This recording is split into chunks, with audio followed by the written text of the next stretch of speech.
Bonjour. Dans cette vidéo, je vais vous montrer les premières choses à faire après avoir configuré votre CMF Phone Pro 2 Pro.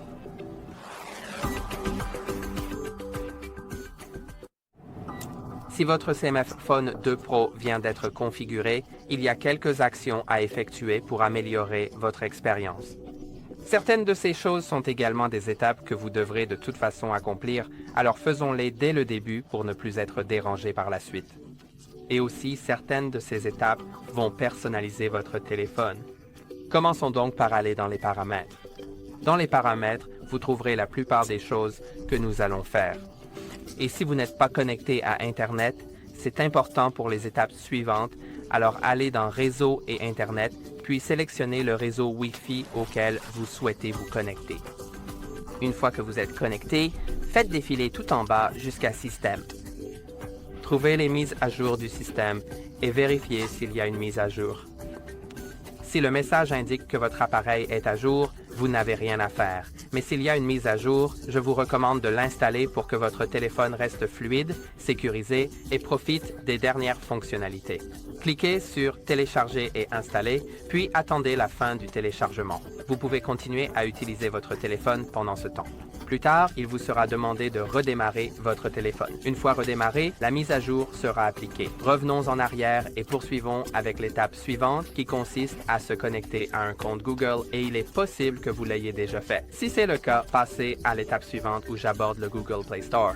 Mais si vous ne vous êtes pas encore connecté à un compte Google, allez dans Mot de passe, clé d'accès et compte et si sous compte pour le propriétaire, aucun compte Google n'est affiché. Cela signifie que vous n'avez pas de compte Google connecté. Alors faisons-le. Ce sera important pour deux raisons principales, mais aussi pour quelques autres raisons mineures. La première raison, c'est le Google Play Store qui vous permet de télécharger des applications et pour l'utiliser, vous devez être connecté à un compte Google. Ensuite, la deuxième chose, c'est le service Localiser mon appareil qui vous permet de retrouver votre appareil perdu ou volé. Vous pouvez aussi le verrouiller, l'effacer ou faire retentir une sonnerie et c'est vraiment utile. Pour l'utiliser, vous devez être connecté au compte Google sur ce téléphone et ensuite, plus tard, vous devrez vous connecter à votre compte Google sur un autre appareil et aller sur Google Find My Device. Ensuite, vous pourrez le localiser via le site web ou l'application Find My Device. Allez dans Ajouter un compte. Ensuite, sélectionnez Google. Maintenant, saisissez l'adresse email ou le numéro de téléphone ou si vous n'avez pas de compte, cliquez bien sûr sur Créer un compte. Mais j'en ai déjà un, donc je vais simplement entrer cette adresse email. Et ensuite, je vais saisir le mot de passe. Comme vous pouvez le voir, je suis connecté et il vous demande qui va utiliser cet appareil. C'est moi qui vais l'utiliser, donc je vais sélectionner cela, mais si c'est votre enfant qui va l'utiliser, alors les étapes suivantes seront un peu différentes. Maintenant, acceptez les conditions d'utilisation de Google. Sans accepter, il n'est pas possible d'ajouter le compte. Et attendez un instant que cela se charge. Maintenant, il vous demande si vous souhaitez sauvegarder les données de votre appareil. Donc, si c'est le cas, laissez cette option sélectionnée. Si vous ne savez pas, je vous recommande également de laisser cette option sélectionnée afin de ne pas perdre vos données au cas où il arriverait quelque chose à votre téléphone. Maintenant, je vais accepter et avant de continuer, je vais aussi changer le délai après lequel mon écran s'éteint parce que je trouve qu'il s'éteint trop rapidement. Donc, si vous voulez le changer aussi, allez simplement dans Affichage. Ensuite, allez dans Veille de l'écran et réglez-le comme vous le souhaitez. Je vais simplement le régler sur 30 minutes parce que j'enregistre des vidéos et j'aimerais que l'écran ne devienne pas noir. Ensuite, allons simplement dans le Google Play Store. Cliquez sur Commencer. Je vais passer l'installation d'applications supplémentaires, puis sélectionnez si vous voulez utiliser votre mot de passe ou la biométrie pour vérifier vos achats sur Google Play Store. Donc, je vais choisir le mot de passe car je n'ai pas encore configuré la biométrie, mais dans un instant, je vais vous montrer comment configurer la biométrie de votre téléphone. Si vous choisissez mot de passe, il faudra saisir le mot de passe de votre compte Google. Une fois que vous cliquez sur Terminer, vous serez connecté. Cliquez sur votre icône de profil en haut à droite, puis sur Mes applications et jeux, et allez dans Mise à jour disponible. Je vous recommande vivement de cliquer sur Tout mettre à jour, car la mise à jour des applications est aussi importante que celle de votre téléphone, et certaines applications ne fonctionneront pas sans mise à jour. Maintenant, une fois que c'est en cours, allons dans les paramètres pour configurer le verrouillage d'écran et la biométrie, comme je l'ai mentionné. Alors, trouvons rapidement Paramètres, puis allons dans Sécurité et confidentialité, déverrouillage de l'appareil. Et si votre verrouillage d'écran est réglé sur Aucun ou Glissé, je vous recommande vivement de le configurer sur quelque chose comme un code PIN, un schéma ou un mot de passe, afin que personne d'autre que vous n'ait accès à vos données privées. Avant de faire cela, assurez-vous de ne pas oublier votre code PIN, schéma ou mot de passe, car si cela arrivait, il n'y aurait aucun moyen de restaurer votre téléphone à part effacer tout ce qu'il contient, ce que nous ne voulons probablement pas. Donc, assurez-vous de bien vous en souvenir. Mais je pense que cela en vaut la peine pour que vous seul ayez accès à vos données. Et choisissez simplement votre verrouillage d'écran, que ce soit un schéma, un code PIN ou un mot de passe. Je vais choisir un schéma et je vais en mettre un simple, mais si vous le souhaitez, choisissez-en un plus compliqué pour qu'il soit plus difficile à deviner.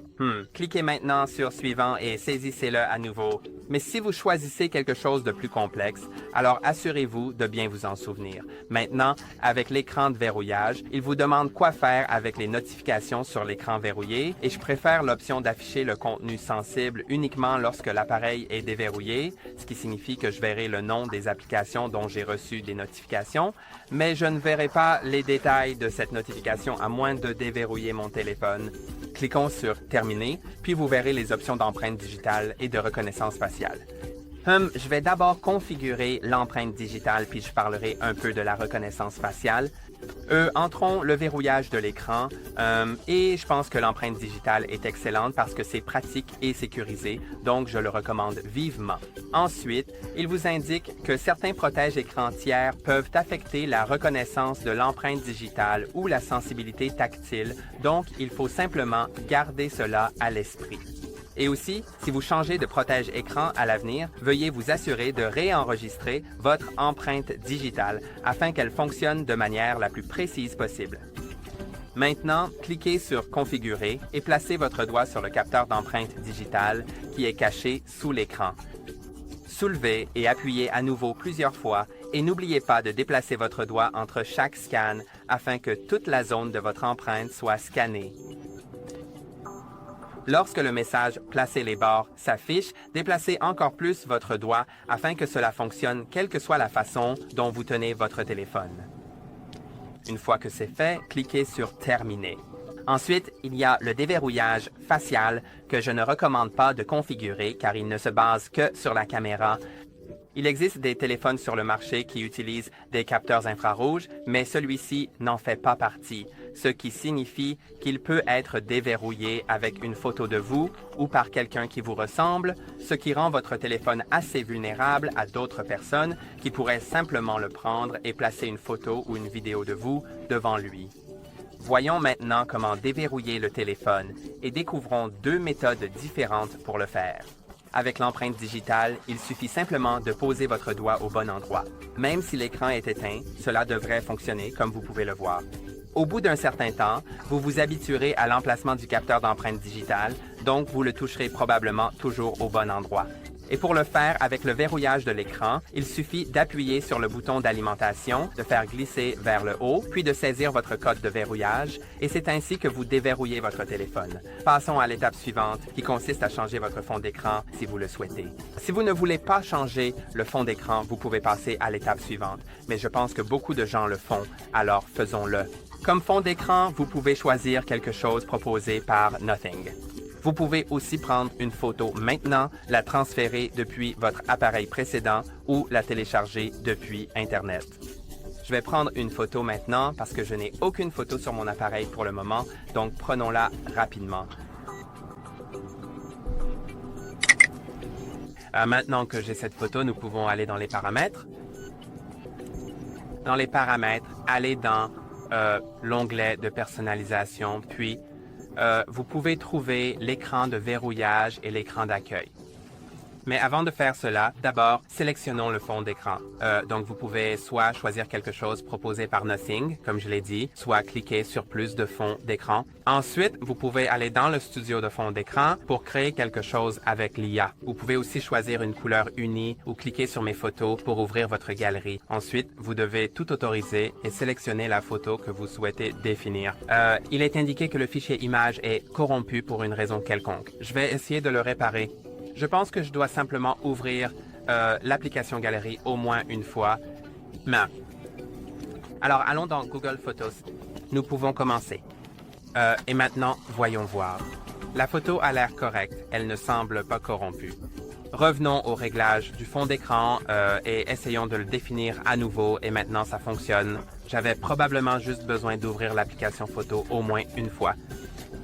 Vous pouvez activer le défilement, ce qui signifie que si vous faites défiler les pages de l'écran d'accueil, le fond d'écran bougera légèrement dans la direction dans laquelle vous faites défiler, mais je vais le laisser en statique.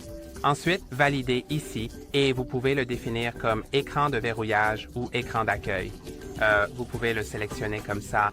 Je vais le mettre sur les deux et je vais activer l'atmosphère.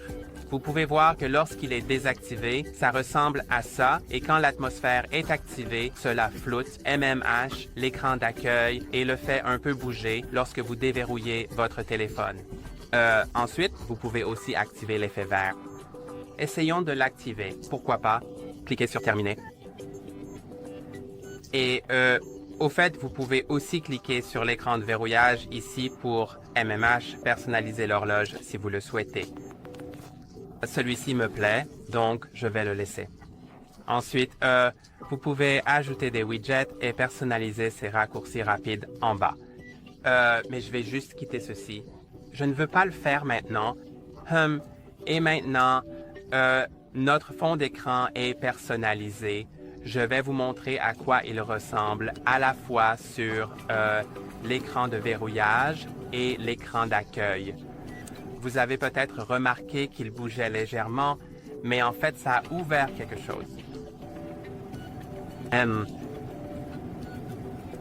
Oui, vous pouvez voir que ça bouge pendant que je déverrouille mon téléphone. Maintenant, on peut passer à l'étape suivante, qui est la configuration de Google Pay. Je sais que beaucoup de gens paient avec leur téléphone en magasin. Et si vous voulez configurer Google Pay, il vous suffit soit de trouver l'application Google Wallet, soit, si vous ne l'avez pas, d'aller sur le Google Play Store et de chercher l'application Google Wallet. Une fois que vous l'avez trouvé, cliquez sur Installer et attendez que l'installation soit terminée. Maintenant, c'est installé, donc je peux cliquer sur Ouvrir. Attendons un instant. Si vous souhaitez ajouter la carte, cliquez sur Ajouter au portefeuille, puis Payer avec une carte. Vous pouvez la scanner avec l'appareil photo de votre téléphone ou saisir les informations manuellement. Une fois terminé, lisez les avis, puis cliquez sur Enregistrer et Continuer. Il se peut aussi que vous deviez vérifier auprès de votre banque par téléphone, message ou via l'application bancaire. Et une fois que c'est fait, vous pourrez payer avec votre téléphone en magasin en ouvrant l'application Portefeuille. Au fait, cela nécessite que votre téléphone soit déverrouillé et c'est assez sécurisé pour cette raison. C'est également sécurisé parce que c'est autorisé par la banque, donc vous n'avez pas non plus à vous inquiéter pour la sécurité à ce sujet. Si vous voulez accéder rapidement au portefeuille sans aller sur l'écran d'accueil, il est possible que si vous faites glisser vers le bas depuis le haut de votre écran, puis encore une fois, vous verrez l'icône du portefeuille. Si vous ne la voyez pas, cliquez sur le bouton Modifier, trouvez-la dans la liste en bas et faites-la glisser vers le haut ici. Ensuite, cliquez dessus pour ouvrir rapidement l'application portefeuille sans aller sur l'écran d'accueil. Passons à la dernière étape qui consiste à faire glisser vers le bas depuis le haut de votre écran. Vous verrez une notification, terminez la configuration de votre appareil. Faisons-le maintenant pour ne pas avoir à le faire plus tard. Il suffit de cliquer sur Démarrer. Ensuite, si vous voulez insérer une carte SIM, n'hésitez pas à le faire. Je vais passer cette étape. Et maintenant, il vous demande si vous voulez copier vos applications et données depuis votre ancien appareil. Si vous le souhaitez, faites-le maintenant, car si vous cliquez sur « Ne pas copier », cette option pourrait ne plus être disponible par la suite. Bien sûr, vous pouvez le faire via des services tiers, mais je pense qu'il est préférable de le faire avec la méthode native. Donc, si vous voulez le faire avec la méthode native qui fonctionne le mieux, faites-le maintenant car ce n'est pas disponible dans les paramètres. C'est uniquement disponible si on vous le demande et on ne vous le demande que pendant le processus de configuration ou juste après. Je vais cliquer sur « Ne pas copier » parce que je n'ai rien à copier. Mais si vous avez quelque chose et que vous choisissez de copier, alors vous n'avez pas à vous inquiéter. Toutes les étapes sont assez intuitives. Maintenant, il me demande si je veux continuer la configuration. Continuons pour ne pas recevoir un autre rappel et sélectionnez simplement si vous souhaitez accepter le partage à proximité. Ainsi, les personnes qui ont des téléphones Android et qui vous ont dans leur contact pourront partager différents fichiers avec vous. Je vais accepter cela. Ensuite, cliquez sur « Continuer ». Et si vous souhaitez utiliser Gemini en mode main libre en disant « Hey Google » à voix haute, n'hésitez pas à l'activer. Maintenant, il parle de Google Pay, mais je l'ai déjà expliqué, donc je vais passer cette étape. Voici ensuite quelques options supplémentaires que vous pouvez utiliser. Et maintenant, pour la dernière étape, nous allons accéder aux paramètres et dans les paramètres, chercher la batterie. Dans la section batterie, cherchez, je pense que ce sera la batterie adaptative. Non. Santé de la batterie. Oui. Assurez-vous que le mode de charge intelligente est activé car cela améliore considérablement la longévité de votre batterie. Donc, c'est vraiment bien d'avoir ce mode de charge intelligente activé et c'est tout pour aujourd'hui. N'oubliez pas de liker et de vous abonner. À la prochaine.